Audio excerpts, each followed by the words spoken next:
Louis, hello. Really nice to meet you. Very nice to meet you too. Oh, thank you. We don't And meet a lot of people in lockdown. I know. And congratulations on getting second prize in the film competition. It's what I've been aiming for, actually. I got second prize in every competition I've entered. You'll get a first soon, I'm sure. Actually, I think it was better cut out for second. There you go. Well, look, at the end of the interview, I'm going to put up a link so that people can see it. Yes, of course. Can you introduce it for us and just tell us what it was about? Well, it's about uncovering Cornwall's little-known oceans. The title just says it all, really. It's what it says on the tin. I uncover all sorts of little creatures which no one ever seems to know about, like the sea slugs, etc., etc. There are a lot of things I uncover, including the cork-ring wrasse, which no one actually thinks that they come from our shores. They all think that they're on coral reefs, etc., because you hear a lot about that from David Attenborough. But then I also uncover creatures like the sea slugs, and I did a little entire section on wrasse. I did blue-rayed limpets, and I also talked about a few quick-fired facts about our oceans. So yes, there's a lot of stuff in it. It's aimed at anyone who wants to explore our oceans. Yeah, there was a lot in it. Tell me, I really liked your pieces to camera. They were very good, but a lot of information. I mean, did you actually remember It is a lot all of that? information. In fact, I have been brought up in a rock pooling environment. Quite literally. How did you remember all that information? Simple. You just have to remember that the brain technically has an infinite storage space as long as you use it correctly. Wow. Well, that's really good. Well, at least it's got a massive storage space.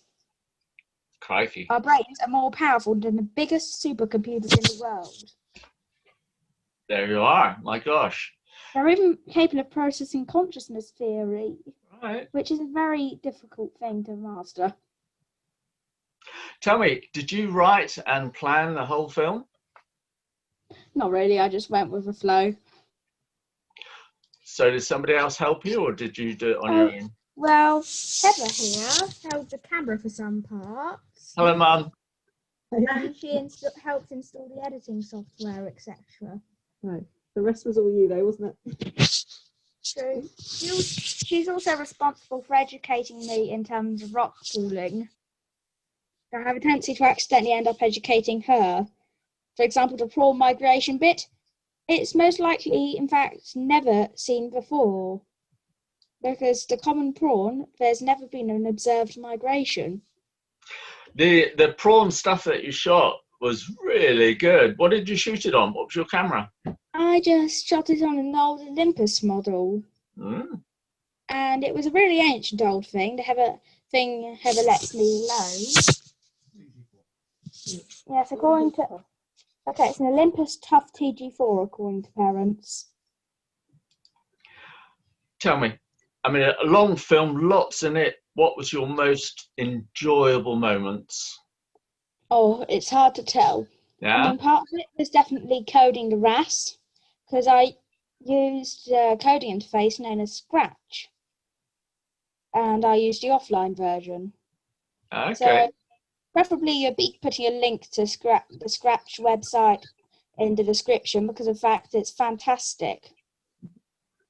How did you find that? Well, we just installed the offline version. Yeah. And then played around with it for a while, got familiar with it, and then I've been coding games and all sorts. Very good. Excellent. Tell me now, so you've done bits and rock pools. Do you snorkel? Oh, I do occasionally in summer. And now, good grief, I've got a phobia of anemones. Really? Where did that come from? Well, I just don't like anemones much. Okay. So later on, would you like to learn to dive as well? Oh, yes. In fact, Heather here is planning to teach me how to dive. And she's done it with her partner, Ed.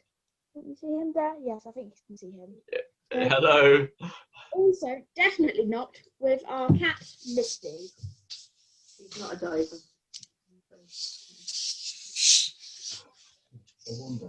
Tell me, Louis. Tell me what you've done. The film. You got second place again. What would you got any plans for a future film? Oh, I do actually, because there's a lot of stuff which we had, because we had a ton of material for that film, but we only used a very, very small proportion. I mean, we could have talked about Cecil the spider crab, and there were so many creatures we could have talked about. Brilliant. Well, I look forward to seeing it when you make it. I look forward to sending it to you. Thank you. I look forward to it. Well, look, it's Your been screen's backing out occasionally, just saying your screen winked on and off for a few seconds. Did it? Yes, it just did now, actually. Ah. Oh, that first screen's doing a bit of a problem. It looks all right from this end. Okay. Okay, it's probably just a problem with the new computer we're doing it on. There you are. Never mind. Well, look, I'm going to wind it up there. It's been lovely meeting you. Lovely meeting you. Thank you. I'll send you a link as soon as the film goes onto Scubaverse. Okay. I'll be enjoying it then. All right. I'll be sure to get parents to leave a like. Hey, will you take care now? Bye for now. Yes. Have a good time. Thank you. Bye.